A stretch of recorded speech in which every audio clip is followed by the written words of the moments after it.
Heidi here from Rain Country. God is good all the time. And I'm here for another essentials list that I put together. And by the way, if you have any other ideas of some lists like this that you would like to see me do in future videos, please let me know in comments down below. But today it's about grid down essentials. And basically what I'm doing is listing categories plus a few examples. I'm not going to list off everything for every category, especially since I already have videos on some of these different categories that I can and will link to in the description box, such as the first category I have is lighting. All kinds of different off-grid lighting options out there for you, and here's just a few that I'm showing you. I've got a couple of oil lanterns, I've got an LED lantern, I've got an LED candle, and then more LED candles.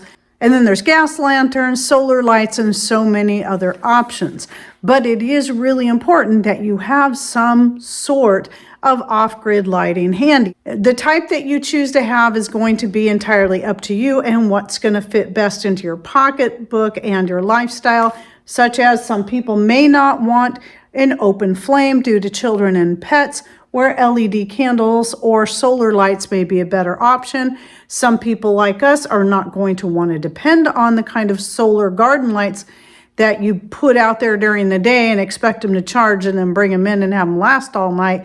That's great in the summertime, does not work in the wintertime when we're going to need it the most because we get so little sun and so little collection in those little tiny panels and battery banks that they provide in those. So by the time, once the sun is fully set, the light is already starting to get dim because there's just not enough power to hold it all the way through. So again, all dependent on you and your area. And by the way, these categories are in no particular order of importance because, well, they're all important. So I just wrote them down as they were coming to mind. And then the next one on my list, which is the one people think about the most, is food stores. So having food stores of various types, what's best for you, is going to be really important because in a serious grid down situation, you might not have the ability to either get to the store or you get there and everything's been wiped out, because that's been the standard that we see. If it's a serious enough situation, people get to the store and wipe it out. And as it is, stores can only have enough, they only have enough food in the grocery stores to last a community for 3 days. But in a serious situation, that gets wiped out in a single hour. So again, food stores, and that's going to be according to you, what your family eats, and how you store it, again, is going to be according to what's easiest for you, the amount of space you have. Okay, then another very important thing is making sure you have some way to stay warm and some way to cook for yourself. Now for us, it's simple because we already have a wood stove. We've had a wood stove of some kind in this house since we bought this place back in '89. But we've upgraded that a couple times through the years because our first wood stove was an insert. There was nothing really to cook on. It was just good for heating the house in a power outage. But we've always heated our house primarily with wood heat. But through the years, I've learned to make the most of that wood heat by, one, upgrading our wood stove to have a nice hot, wide, flat surface so I have plenty of space to cook on and heat water on and make coffee and tea on, but I can also use it for drying my clothes and so much more. But I do realize that is not always the best option for everyone because they either don't have the space or the funds for a wood stove, or maybe they're not even legal. So what you might want to think about doing, it's a little more affordable, it's still not cheap. I don't mention this one enough because we've never had to use it.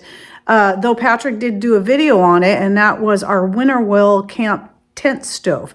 And that's one that you can use outside. They're made to use inside a tent. As long as you have a place to vent your stovepipe, you can use it indoors, but you also have to have a safe place to put it. It's got to sit on something that's not going to melt or burn. But they're small and they're usually in the $400 to $500 price range. And some you can get for even less, which is much more affordable than a wood stove that can be in the thousands of dollar price range. But there's other things that you can do as far as cooking and staying warm that can be a little more affordable. So I'll be linking to a couple different videos down below so you can check that.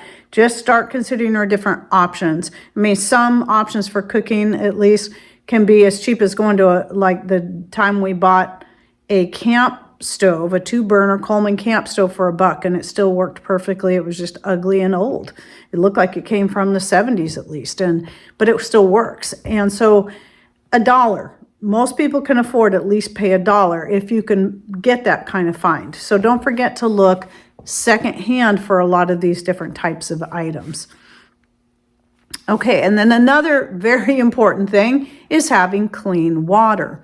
Now, if you don't have a way to collect water or you don't have well water, some people are blessed to have really good well water, so that's not going to be necessarily an issue, though I would still recommend having another backup source of water just in case. So even though we're still on city water, we also have our own rainwater collection, and we clean and filter that water and then use it for cooking and making coffees and teas.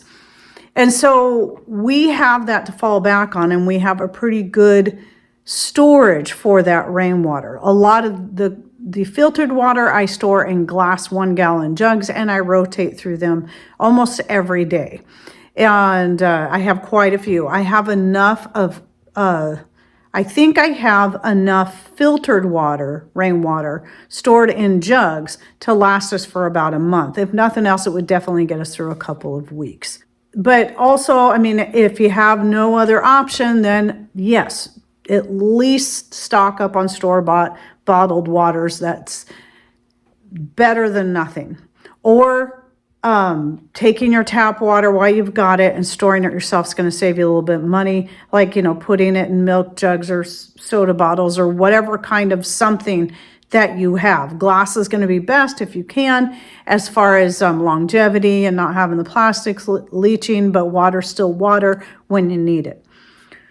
Because you're going to need water to not only keep you hydrated, but for cooking, for washing your dishes, washing yourself, and much more. I mean, there's some of that stuff that can go for a couple of days, but those are some things to consider. But even though I don't necessarily consider paper products, we're always looking at ways to get away from paper products, which is why I have cloth napkins and more. I still keep a stockpile of paper napkins and paper plates because there is that possibility. Mostly for us is for using for barbecue and at the other piece of property. But for those of you who don't have access to water, and you got to be able to just have water to drink, then to save your water supply, having paper plates and things like that you can throw away may be a better option. So you might want to have those on hand and a good stockpile of those just in case. And then also you got to consider sanitation. So what are you going to do with your waste? So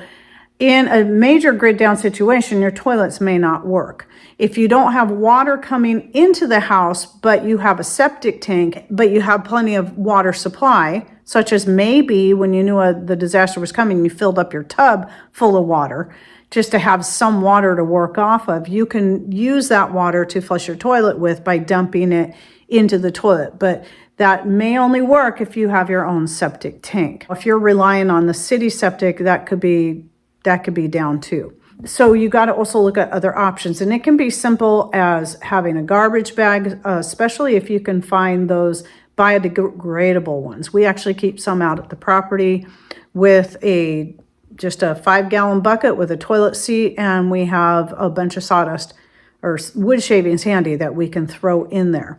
And then you go to the bathroom, you throw more of that compostable material on top, and then that biodegradable bag can actually be buried in the ground, or you can throw it in the trash if you need to. So that's a pretty cheap, simple fix. There's all kinds of different ways you can make your own composting toilet as well. But if you're in the city, that's going to be probably the better way to go is, with the bucket and the garbage can, especially a compostable bag if you're able to get a hold of those. But you have to have some kind of compostable material to keep the smell down and to absorb any liquids. So keep that in mind. Let's see. And then communications is one I've really been lax about mentioning enough. So that would be having like a CB radio at least, or ham radios. It's not too awful expensive to get yourself a couple of ham radios, the handheld kinds. I'll link to the ones that we have in the description box, but you can also do your own search and research on that. One channel I know for sure talks about this would be Zach at American Homestead. I know there's many channels that talk about communications and what they use and different brands and stuff that they may recommend you might want to look into. But then also even just having a good emergency radio, like I mentioned in a recent live show, and then another video I made off of that one. And even though you can't communicate out on an emergency radio like that, you can at least be able to listen if there's anything going on out there, any radio station to pick up on. You'll be able to have that at least. And then start thinking about other off-grid ways that you can do the things that you need to do. So if you have a lot of grain stored up to use for flour, do you only have an electric grain mill, or do you have one that you can crank by hand in the event of no electricity? Just like I have my off-grid laundry setup that I have had to fall back on in the past. And I love having that. And I do have a video where I covered not just what we use, but also several other ways. And there's various ways you can do it really, really cheaply, or spend a little bit more money to have something that you can use completely off grid. But anyway, any of those things that you think you need. For me, having a treadle machine is really important. So doesn't matter if there's a power outage or not, I can still be repairing things, putting things together, making more quilts, whatever it is I need to do. So that's kind of thing I'm talking about. It can be something small, but for sewing, learn how to sew by hand. That way you don't even have to use any of that. Just sew by hand. It takes a little bit longer than a treadle machine, but at least you can still repair something if you need to. And then back to right here, I did make sure this was in the picture, coming back to the ways to cook, though you can see my video where I go through a list of different things. I might as well show this since it's here, and that is I do have also this propane oven, camp oven. It's got a stovetop on it as well. So there's so many different options you can use for off-grid cooking methods. And then this is where it can get a little bit more expensive, but you might want to look into, if you're able, other ways that you can provide power when needed. So for us, we do have our solar setup. Our solar setup, we can live pretty much completely off that through the summer months. But because of where we live, it's not dependable in the winter because we just do not get enough solar power and collection to be able to run everything we need to run. So this is why we're still on public power. So with that, we also still do have generators. In fact, we had a gas generator long before we had our solar power. And we also have other generators. Our first generator we bought brand new many years ago, but all the other generators we have quite a few now. We keep a couple of them at our other piece of property. We've picked all of those up used, and Patrick has a video on at least one or two of those. And so again, don't forget, when you're looking at big ticket items, garage sales, yard sales, Facebook Market are some really good places that you can start hunting around to see if you can find a deal, especially if money is tight. But I mean, all of us want to save money no matter where we are anyway. Even if we can run out and afford to pay cash for something, we still have other things that are important that we may want to invest in. So trying to save money is important regardless of where you're at. And then I do have within my essentials list, which is a full playlist I'll link to in the description box down below. I do have one on my medical essentials. And that is something that I do recommend you go watch, because you're going to want to consider what kind of things do I need for medical essentials in the case that I can't get to a doctor, there's no doctor available or whatever. So consider what you are going to need and your family members are going to need when it comes to medical preparedness as well. That should be in the essentials in a grid down situation.